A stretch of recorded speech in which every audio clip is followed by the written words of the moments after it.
নবাবগঞ্জের যে লোকটা হারুন সাহেব, হারুনার বউ, যা আরম্ভ করেছে আগস্টের 5 তারিখের পর থেকে, এই গত 3 দিন থেকে এটা এখন প্রমাণ পাওয়া যাচ্ছে কেন তারা এই কথাগুলো বলে। আপনি বাস্তবতা বোঝা লাগবে ভাই, আন্দাজে রাগ করেন না। আগস্টের 5 তারিখের আগে তার কথাবার্তারা আর আগস্টের 5 থেকে 6.5 মাস তার আর তার বড় কথাবার্তারা আপনি দেখেছেন, সবগুলো ইসলামের বিরুদ্ধে, আলেমের বিরুদ্ধে। কেন আপনি এই কথা আরম্ভ করলেন? এর আগে করেননি কেন? এই 3 দিনে যে গোপন তথ্যগুলো এখন বের হচ্ছে, এই যে যারা বলেন যে তাড়াতাড়ি করে নির্বাচন দেওয়াই লাগবে, আরে ভাই নির্বাচন তো মাস্ট বি হবে, দেওয়াও লাগবে, কিন্তু পরিবেশ লাগবে না? এখনো পর্যন্ত 1628টা চেয়ারে যারা বসেছিল 100 জনের 90 জন তারাই বসে আছে। তাদেরকে সংস্কার না করে, না পাল্টে আপনি দেবেন, ওই মানুষগুলো আবার দিনের ভোট রাতে করে দেবে। ভোটের অধিকার, ভারের অধিকার প্রতিষ্ঠিত করার জন্য 2732 জন মানুষ জীবন দিল। 44,000 কত 34,000 মানুষ হাসপাতালে বেড়ে কাতরাচ্ছে। তাদের কোনো দাম নেই জীবনের, তাদের অঙ্গ প্রত্যঙ্গের দাম নেই। আগস্টের 5 তারিখের বিকাল বেলা আমি যে দেখেছি কুষ্টিয়া হাসপাতালে, কারো ঠ্যাং নেই একটা, কারো হাত নেই, চোখ নেই, অন্ডকোষ উড়ে গেছে। আপনার ছেলে মেয়ে তো কিছু হারায়নি, আপনার বাবা আপনার মায়ের তো কিছু হয়নি, এজন্য খালি নির্বাচন দেন, নির্বাচন দেন। যাদের হারিয়েছে তারাই তো বারবার এখন আওয়াজ করছে যা সংস্কার করা লাগবে।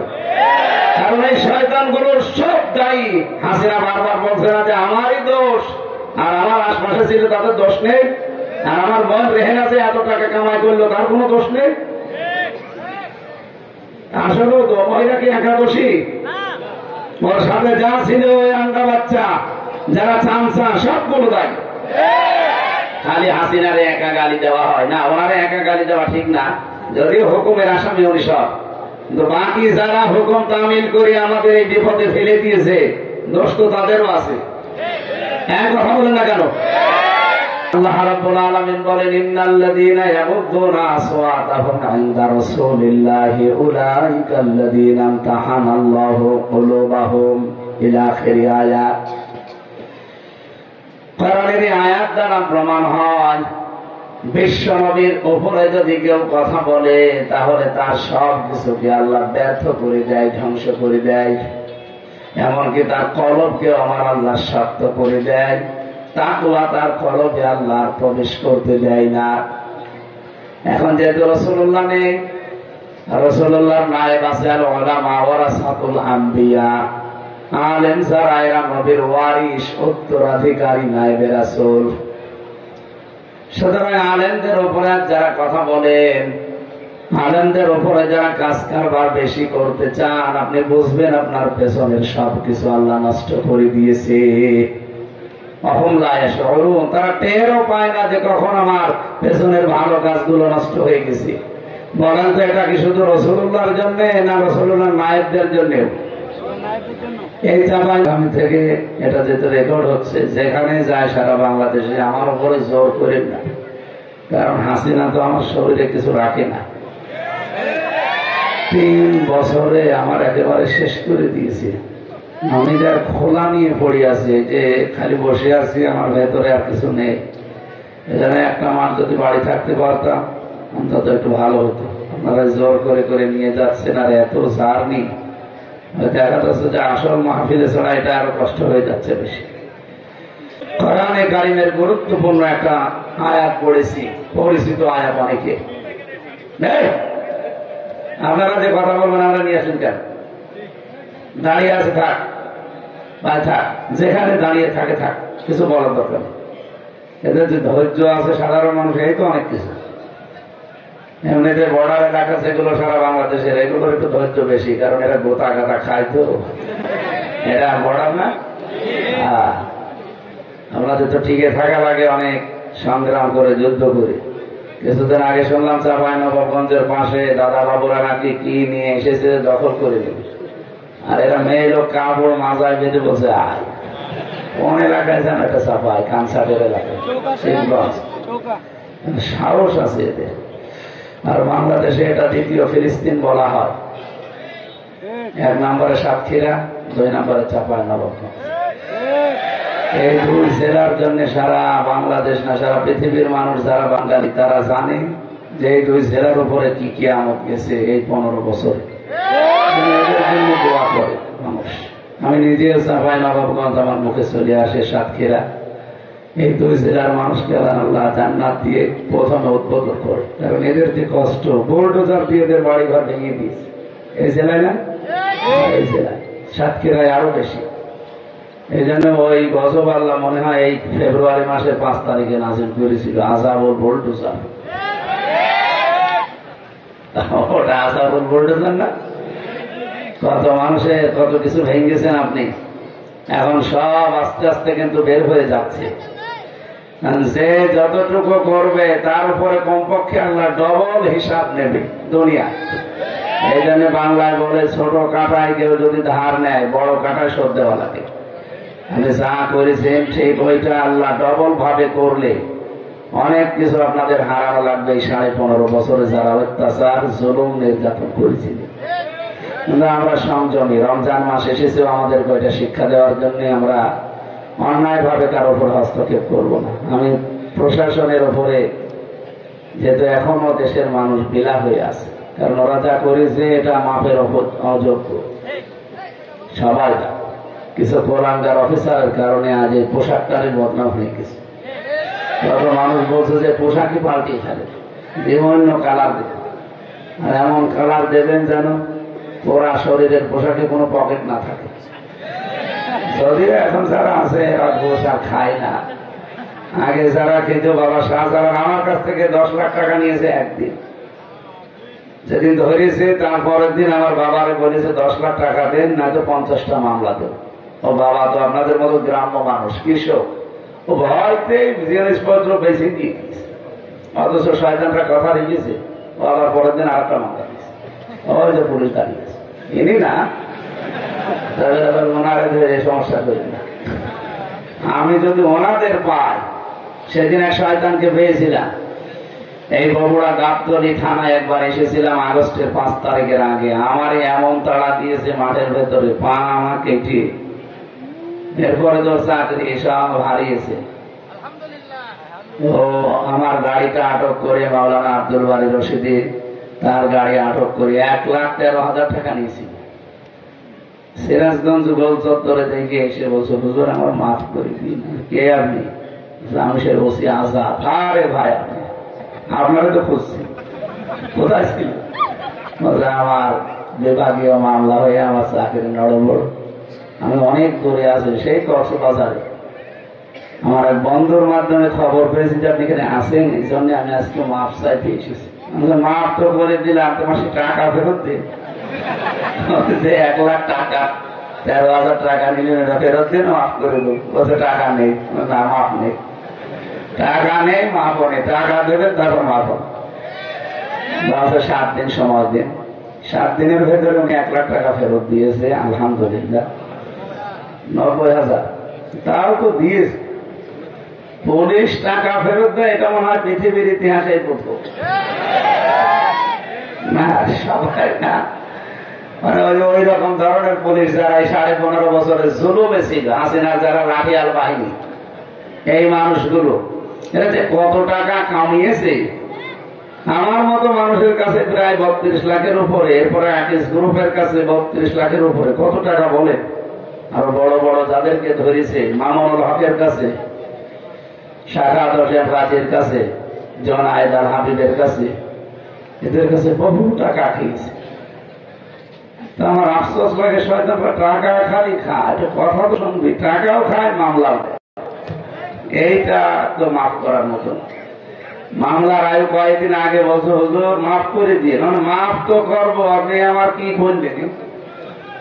আমার কিছু করার ছিল না, আমার হাত বাঁধা ছিল। আসলে উপরে যে কয়টা কোলাঙ্গার ছিল, আমি গায়ে দিয়েই বলি, রমজান মাসে ঠিক না যদিও, মানে ধৈর্যের বাইরে চলে গেছে, এই জন্য মুখ দিয়ে কথাগুলো বের হয়।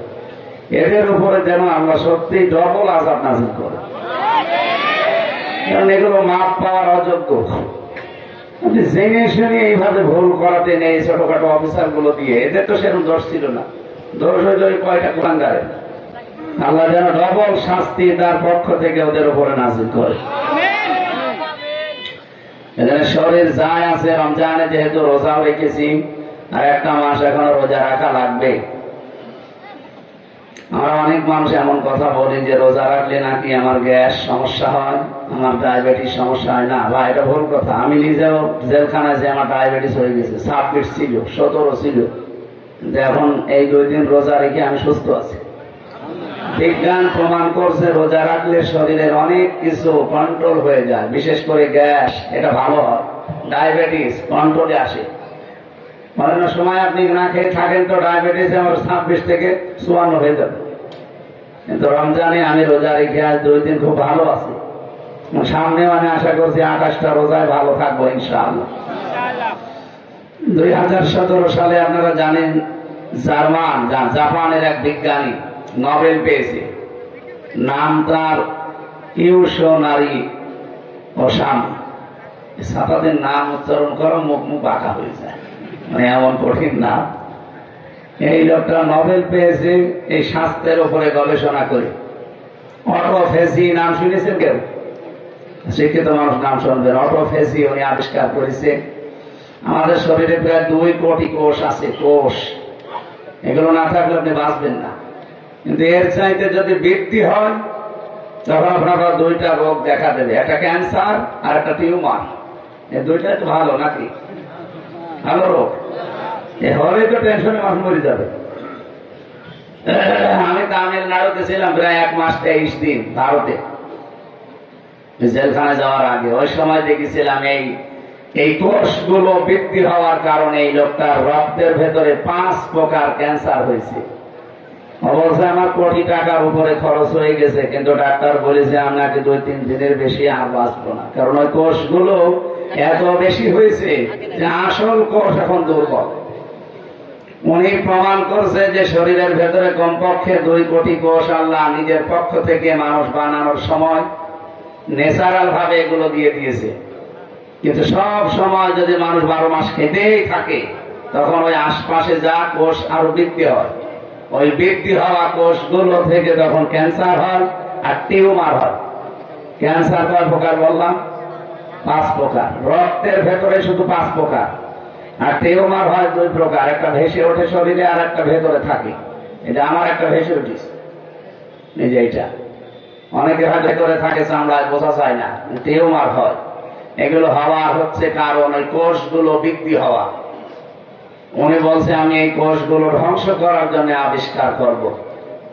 শেষে পেয়েছে 30 দিন যদি একাধারে কেউ 12 ঘন্টা 14 ঘন্টা দিনের বেলায় না খেয়ে থাকতে পারে, তাহলে আল্লাহর দেওয়া আসল কোষ যেগুলো আছে 2 কোটি, ওর আশপাশে যে কোষগুলো বৃদ্ধি হয় ওইগুলো তখন ক্ষুধার যন্ত্রণায় খাওয়া আরম্ভ করে।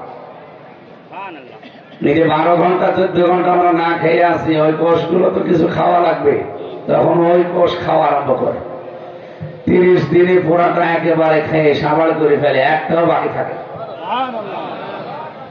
চিন্তা করলেন এই যে দৃশ্যটা কোথায় আছে, পৃথিবীর কোন জায়গায় পাওয়া যায় দেখি। 4,500 ধর্মীয় গ্রন্থ আছে দুনিয়ায়। কত? 4,500। অধিকাংশ গুলো উনি তথ্য মিলিয়েছে যে না, কোনটাই তো আমার এই তথ্য মেলে না। শেষে কোরআনে কারিমের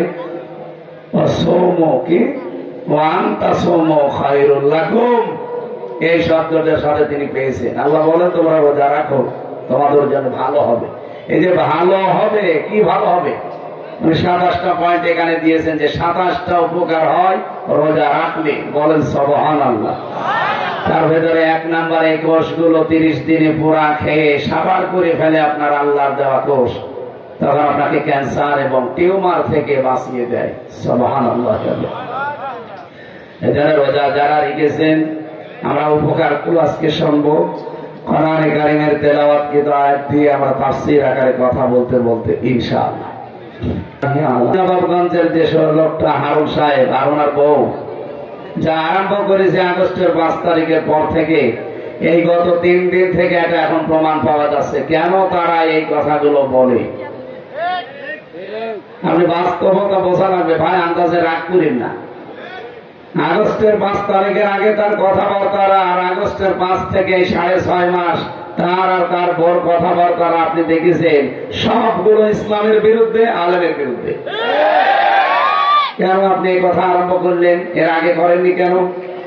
এই 3 দিনে যে গোপন তথ্যগুলো এখন বের হচ্ছে, এই যে যারা বলেন যে তাড়াতাড়ি করেন, নির্বাচন দেওয়াই লাগবে, আরে ভাই নির্বাচন তো মাস্ট বি হবে, দেওয়াও লাগবে, কিন্তু পরিবেশ লাগবে না? এখনো পর্যন্ত 1628টা চেয়ারে যারা বসেছিল 100 জনের 90 জন তারাই বসে আছে। তাদেরকে সংস্কার না করে, না পাল্টে আপনি দেবেন, ওই মানুষগুলো আবার দিনের ভোট রাতে করে দেবে।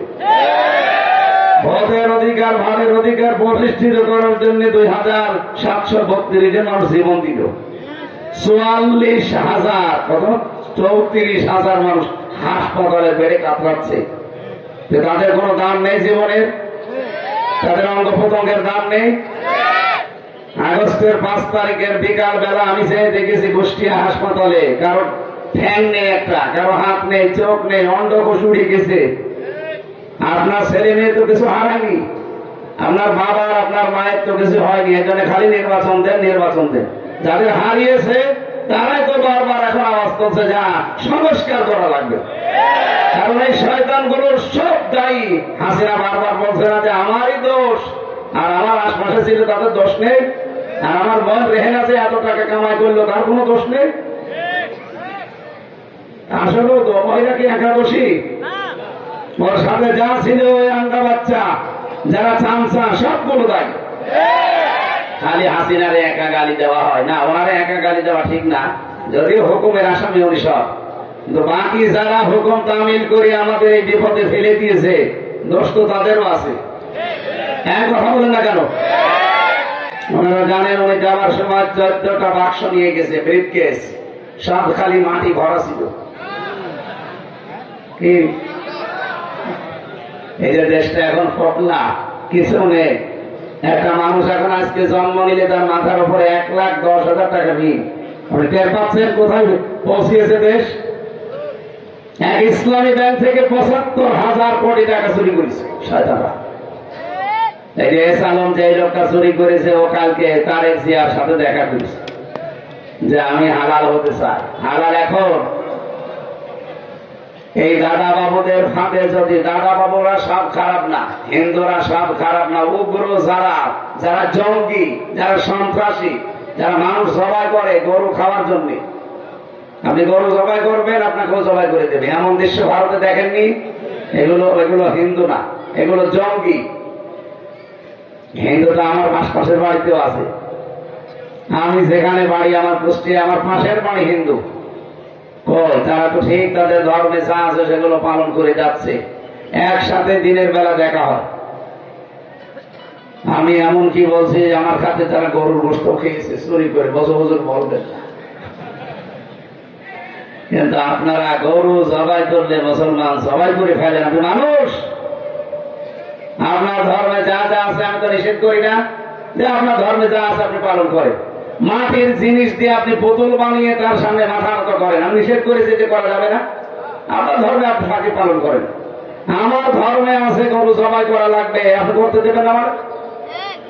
এটা নাই, ওইটা বাইরের দেশ বাদ দিলাম। বাংলাদেশে এই সিস্টেম চালু করার পায়তারা ছিল এই উগ্রপন্থী যারা, তারা এই 2-3 দিনের খবর কিছু রাখেন, সব তথ্য এখন ফাঁস হয়ে যাচ্ছে। সাগর রনি হত্যার সাথে সরাসরি জড়িত কে ছিল তার নাম এখন বলে দিচ্ছে। পৃথিবীর ইতিহাসে একটাই মামলা যেটা 100 বার পিছিয়েছি। কতবার? পৃথিবীর ইতিহাসে একটা মামলা 100 বারের উপরে পিছায় আমি পাইনি। আমারটা পিছিয়েছে 30 বার, আর সাগর রনি হত্যা মামলা পিছিয়েছে 100 বারের উপরে।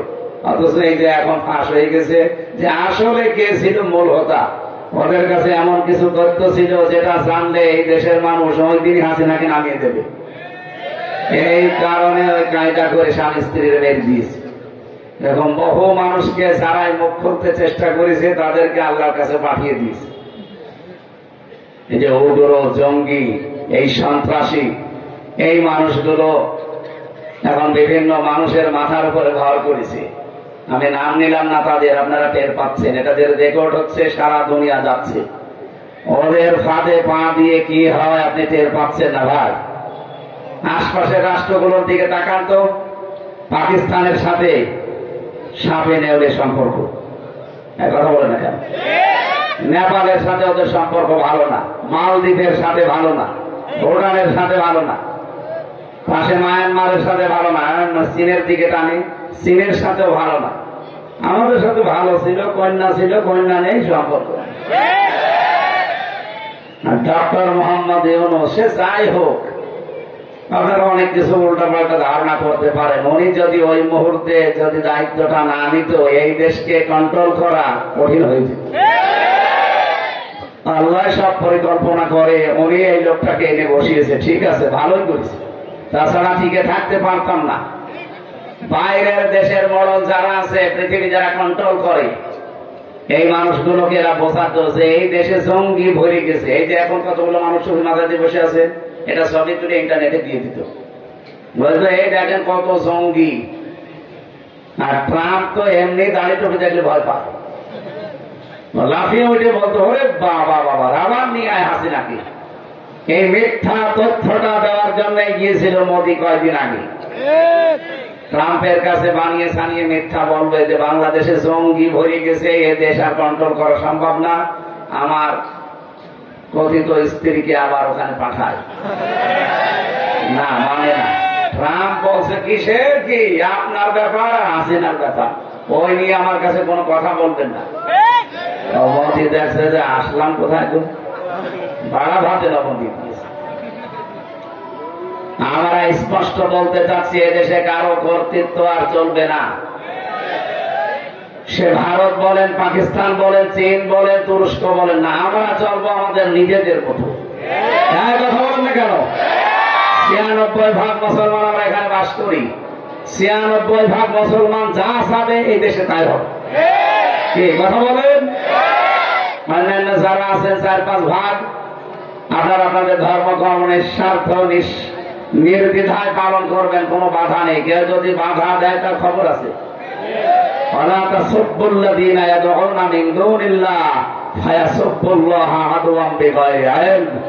আল্লাহ বলেন অন্য ধর্মের দেবতাকেও গালি দিব না। একজন জবাব দিন, একজন জবাব দিলে আদায় হয়ে যাবে। এই মৌলানা হোসেন নেই এখানে, একজন জবাব দিয়ে দেন, সবার পক্ষ থেকে আদায় হয়ে যাবে। দেন।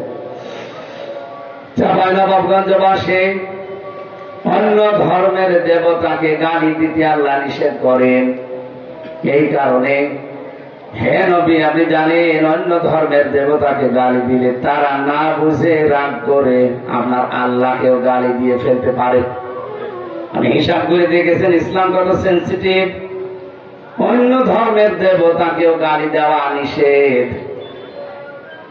সেই জায়গায় অন্য ধর্মের মূর্তি ভাঙা, তাদের বাড়ি ঘর ভাঙা যায় কি করে? সুতরাং এই দেশে যারা মূর্তি ভাঙে, যারা মন্দির ভাঙে, অন্য ধর্মের বাড়ি ঘরে যারা আগুন লাগায়, বিশ্বাস করেন এরা আসলে মুসলমান না। মুসলমানের নাম নিয়ে আমাদের বদনাম করতে চায়। কথা বলে ঠিক কিনা?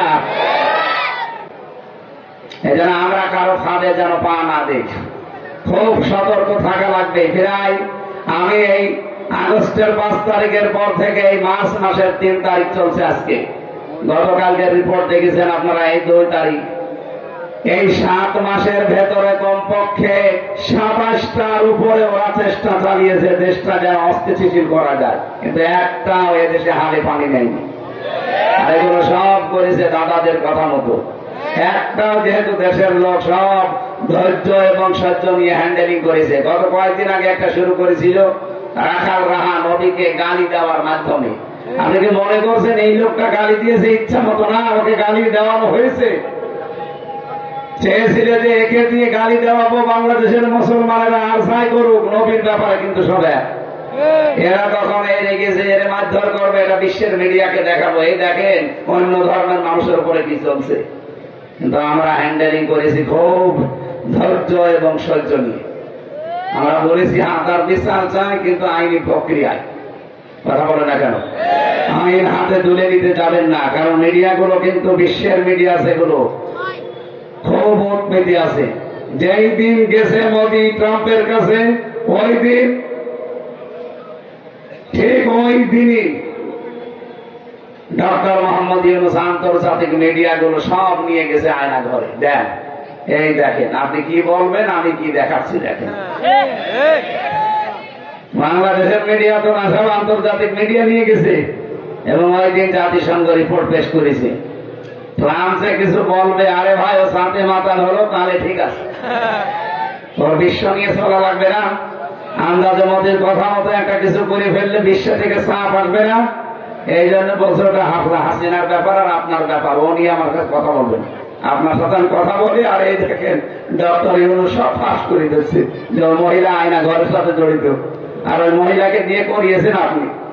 আপনি আমার বন্ধু ঠিক আছে, কিন্তু কি করেছি সব তো আমি জানি।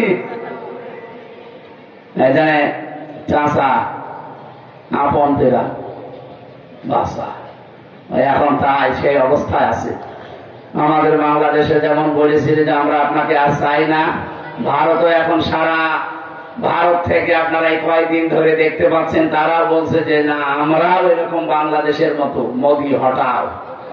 আমরা বলেছিলাম কি হাসিনা হটাও, ওরা এখন আরম্ভ করেছে মোদি হটাও। ওই দেশেও আমাদের মতো ছাত্র ছাত্রী নেই। দেখেন কি হয় কয়েকদিনের ভেতরে, যদি ওরা এরকম একজোট হয়ে যেতে পারে না, এ যেমন পালিয়েছে ওইটাও পালাবে। আর একবার সারা দুনিয়া থেকে পালিয়ে যায়, তারা যে 1000 বছরও ফিরে আসে না, তার প্রমাণ লক্ষণ সে 810 বছর আগে পালিয়েছে, আজও ফিরে আসেনি। আর আসার সম্ভাবনা আছে? তো কবে পটল তুলেছে? যারাই পালাইলো তারা শেষ। আশরাফ ঘানি পালিয়েছে, বাশার আল আসাদ পালিয়েছে, এই যে শ্রীলঙ্কার উনি পালিয়েছে, কই রাজা পাকসে বাংলাদেশের ইনি পালিয়েছে। পৃথিবীর ইতিহাস থেকে তো আপনাকে শিক্ষা দেওয়া লাগবে, কারণ ইতিহাস অল আসরি, আল্লাহ বলেন ইতিহাসের কসম আমি খেলা করার জন্য দেয়নি। মানুষ হয়তো অনেক কিছু ভুলে যেতে পারে, কিন্তু ইতিহাস ভুলে সব কোট করে সংরক্ষণ করে রেখে দেয় যে এখান থেকে কিছু নাও। এজন্য আমাদের উচিত হচ্ছে ইতিহাস থেকে শিক্ষা নিয়ে সাহস সঞ্চার করে সামনে এগিয়ে যাওয়া। আর আসবে না জালেমরা ইনশাআল্লাহ। যারা আশায় বুক বেঁধে আছেন যে আপা আবার আসবে আমাদের কোলে তুলে আবার খাওয়াবে, ওই শেষ হয়ে গেছে। 275টা মামলা, আপনি টের পাচ্ছেন?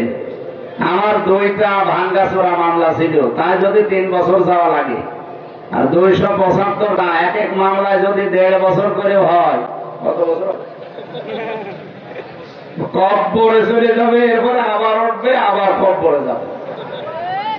আমার পাশের বিল্ডিং এ ছিল একজন, ওর নাম মুকিম গাজী। বললাম ভাই আপনি কয় বছর জেলে আছেন? 40 বছর। কত বছর জেল আপনার? 260 বছর।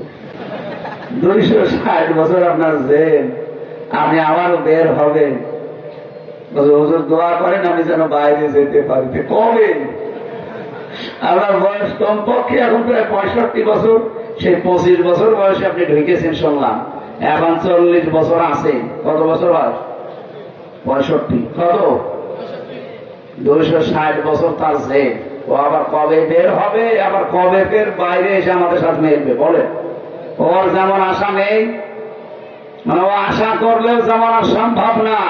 আমার কথা বুঝতেছেন? মুকিম গাজী আশা করলেও সম্ভব। 260 বছর মানুষ বাঁচে, তো 3 বার জন্ম নেওয়া লাগবে, কারণ 70-80 বছরের বেশি আমরা আর বাঁচি না। সেরকম যারা জালেম স্বৈরাচার যারা পালিয়ে যায়, তাদের ফিরে আসা ঠিক ওই রকম। উনি যেমন আর পারবে না, ওখান থেকেই মরে কব্বরে যাওয়া লাগবে। এই পৃথিবীতে যারা স্বৈরাচার, যারা জালেম, যারা পালিয়েছে, তারাও কব্বরে যাবে, আর ফিরে আসবে না। আসবে কোন মুখ নিয়ে বলেন আপনি? আমার নিজেরটা আমি বাদ দিলাম, যেহেতু আমি ভিকটিম, তো আমার একটু রাগ বেশি। আমি নিজে পেয়েছি এগুলো। আমার মেয়েটা এখনো পর্যন্ত হাসিনার নাম শুনলে থুতু ফেলে, ওর নাম বলবেন না, কারণ সে জানি এতটুকু যে ওর কারণে আমার বাবার 3টা বছর নষ্ট হয়ে গেছে। কয় বছর বয়স তার? আমি 1 বছর তারা দেখেছিলাম, আর এখন তার বয়স আরো 3 বছর, 4 বছর বয়স। এতটুকু মানুষ যদি ওর নাম শুনতে না পারে, এদেশে যাদের বাবাকে ধরে নিয়েছে, মেরে ফেলেছে, তার কাছে আপনি আসবেন কোন মুখ নিয়ে বলেন?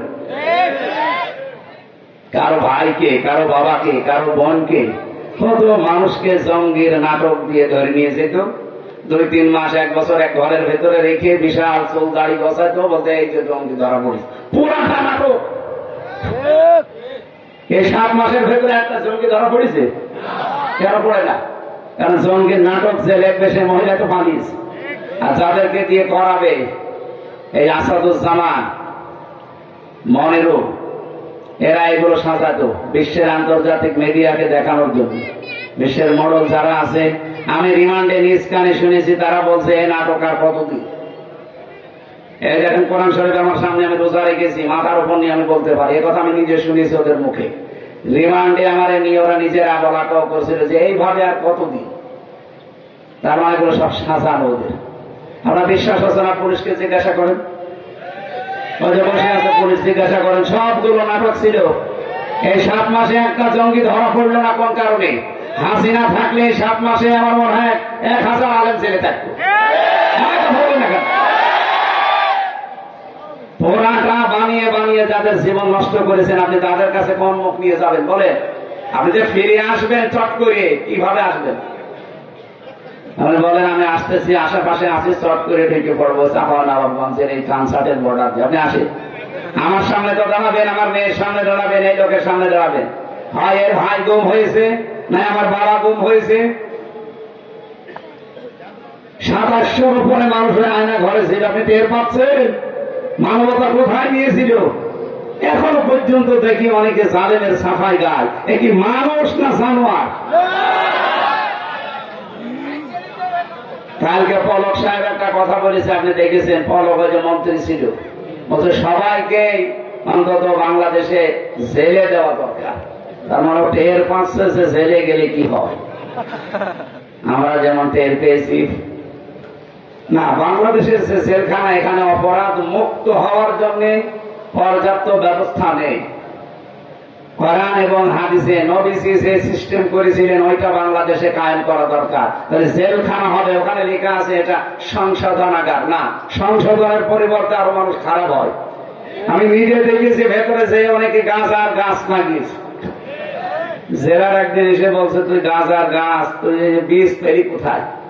বলছে স্যার আমি কোর্টে হাজিরা দিতে গিয়েছিলাম, আমার তো বিভিন্ন লোক আছে বাইরে, তারা ওই গাঁজার পোটলা দিয়েছিল, ওইটা আমি মুখের ভেতরে নিয়েছিলাম। এখানে নিয়ে মেশিনে আসার সময় স্ক্যানে আর ধরা পড়েনি, চলে এসেছি।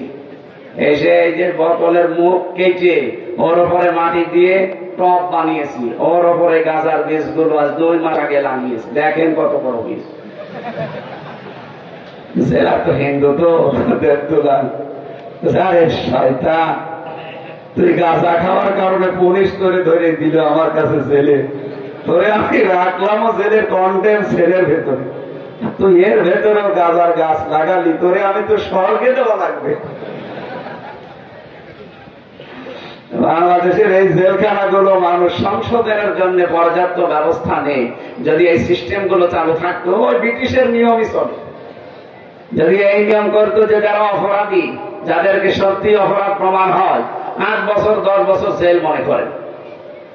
কিন্তু বাংলাদেশে এখন নিয়মটা কি যে বানিয়েছে, কারা এই যে দায়িত্বগুলোতে আছে, এগুলো ইসলামপন্থী মানুষগুলো ওখানে যাওয়া দরকার।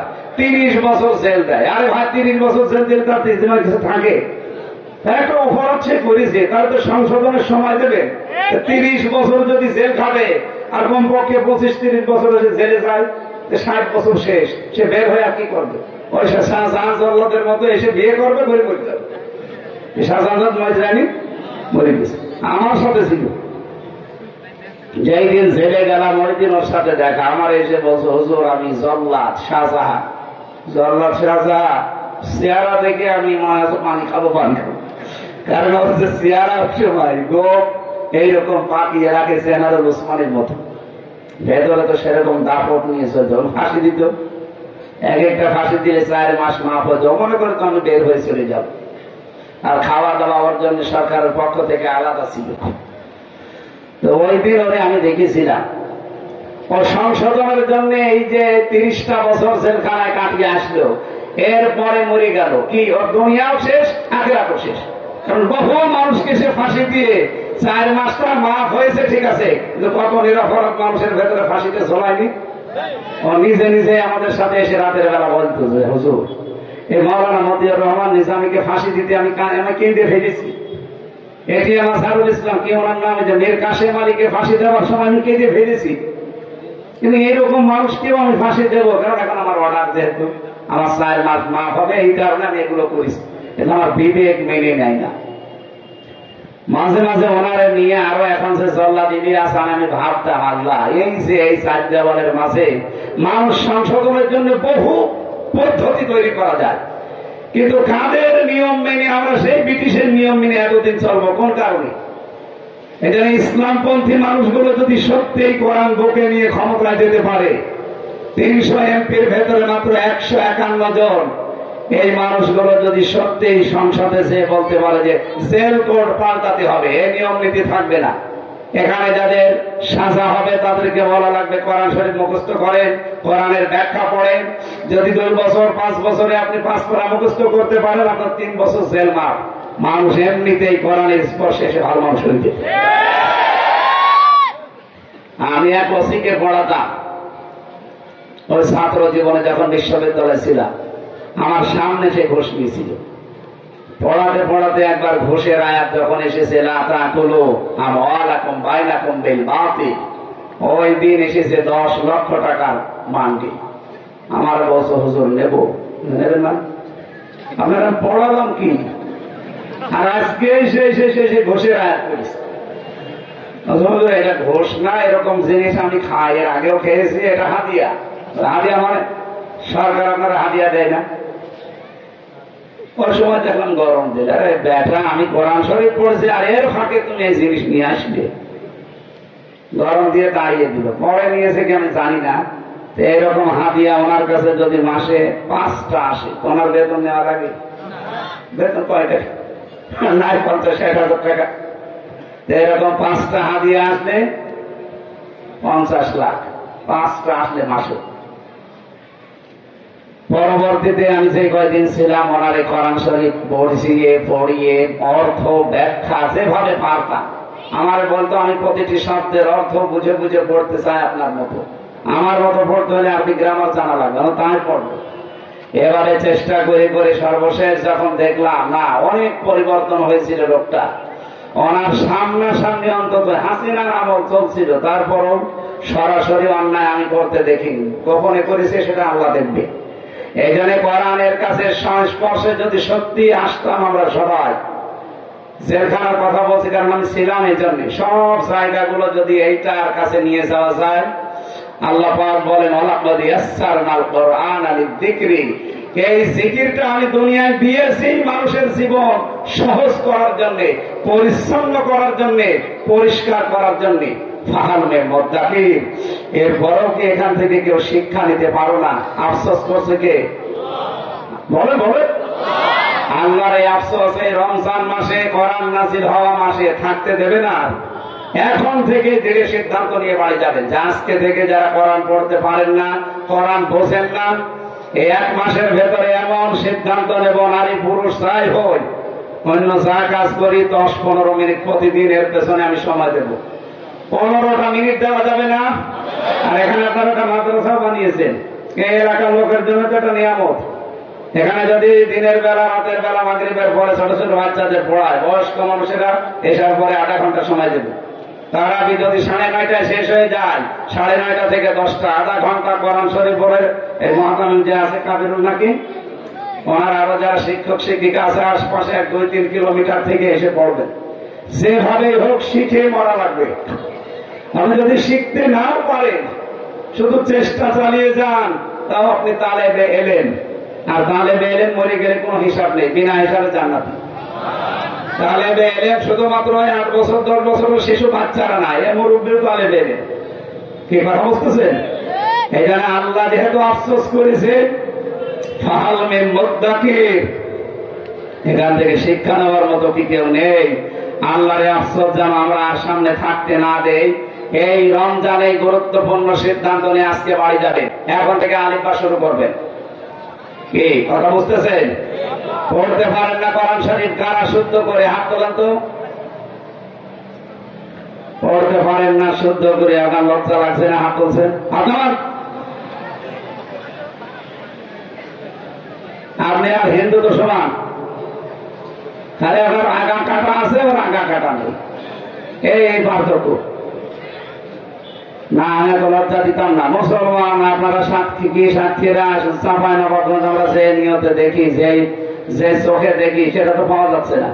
এখানে 100 ভাগের অন্তত 95 জন মানুষ তো কোরআন শরীফ পড়া জানা লাগবে। কোরআন শরীফ শুধু পড়াই না, এই রোজার মাসে সিদ্ধান্ত নেবেন আল ফুরকান, এটা সত্য মিথ্যার পার্থক্যকারী কিতাব। সুতরাং এই রমজানে আমি এমন ভাবে পড়বো, বসবো 1 মাসের ভেতরে একটু অন্য কাজ কমিয়ে দিয়ে, যেন আমি সামনের জীবনে হক আর বাতিল কোনটা পার্থক্য করে জীবন চালাতে পারি। শাহরু রমাদান আল্লাযী উনজিলা ফীহিল কুরআনু হুদাল লিন-নাস ওয়া বায়্যিনাতিন মিনাল হুদা ওয়াল ফুরকান। এই সেই মাস রমজান, যেটা মানুষের গোনা খাতা পুড়িয়ে দেওয়ার জন্য এসেছে। রমজান মানে পুড়িয়ে ফেলা।